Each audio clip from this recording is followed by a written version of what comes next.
కాకతీయ విశ్వవిద్యాలయం కష్టాల కడలిలో చిక్కుకుంది.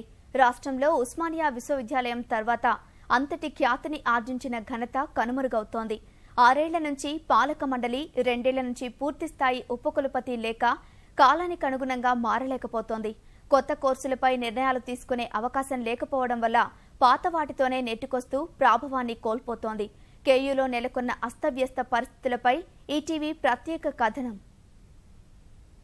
ఒకప్పుడు ఓ వెలుగు వెలిగిన కాకతీయ విశ్వవిద్యాలయం ప్రాశస్త్యాన్ని కోల్పోతోంది. విధానపరమైన నిర్ణయాలను తీసుకునే నాదుడు లేక దయనీయ పరిస్థితిలో కొట్టుమిట్టాడుతోంది.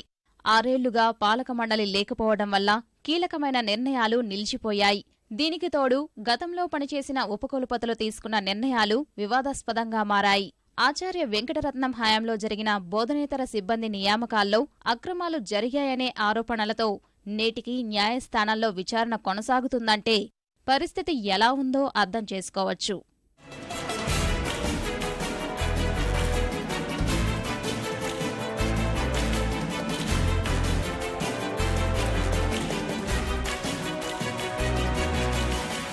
ముప్పై 37 పీజీ, 4 పీజీ డిప్లొమా, 10 వృత్తి విద్య, 75 విభాగాల్లో డిగ్రీ డిప్లొమా, ఎంఫిల్, పీహెచ్డీ కోర్సుల్లో విశ్వవిద్యాలయం విద్యాసేవలు అందిస్తూ ఎందరో విద్యార్థులను తీర్చిదిద్దింది.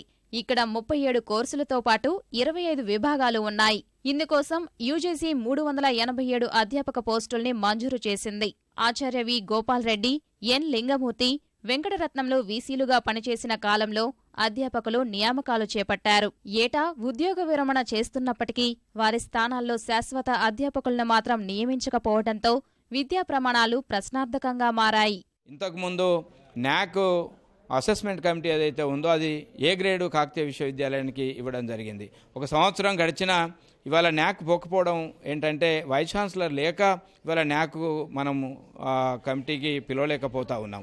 ఆ న్యాక్ కమిటీ ఇవాళ ఏ గ్రేడు మనం ఒకవేళ మళ్ళీ అదే పద్ధతులలో రాకపోతే విశ్వవిద్యాలయానికి రావాల్సినటువంటి అనేక నిధులు, యూజీసీ నిధులు కానీ, రూసా నిధులు కానీ, డిఎస్టీ నిధులు కానీ, డీబీటీ నిధులు కానీ వచ్చేటువంటి అవకాశం ఉండదు. ప్రస్తుతం 175 మంది మాత్రమే శాశ్వత అధ్యాపకులు ఉన్నారు. మిగతా కాలేల్ని ఒప్పంద పార్ట్ టైం అధ్యాపకులతోనే నెట్టుకొస్తున్నారు.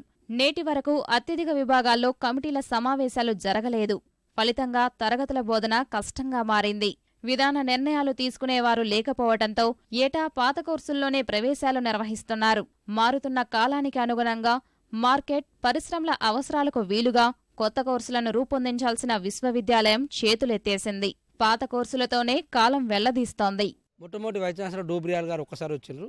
ఆ తర్వాత వికాసరాజు గారు అసలు యూనివర్సిటీకే రాలేదు. తర్వాత వీరారెడ్డి గారు ఇన్ఛార్జ్ వైస్ ఛాన్సలర్ 6 నెలలుగా ఉండి ఒకే రోజు యూనివర్సిటీకి వచ్చిపోయారు. ఆ తర్వాత ఇప్పుడు ఇన్ఛార్జ్ వైస్ ఛాన్సలర్ గారు చిరంజీవులు గారు అప్పుడప్పుడు వస్తున్నారు వీళ్ళని బట్టి.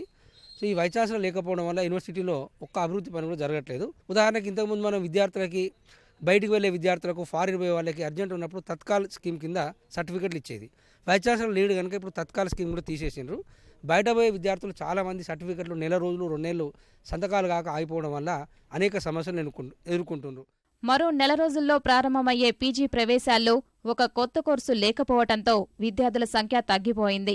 ఇదే పరిస్థితి కొనసాగితే కాకతీయ విశ్వవిద్యాలయం భవిష్యత్ అంధకారంగా మారనుందని అధ్యాపకులు, విద్యార్థులు ఆందోళన వ్యక్తం చేస్తున్నారు.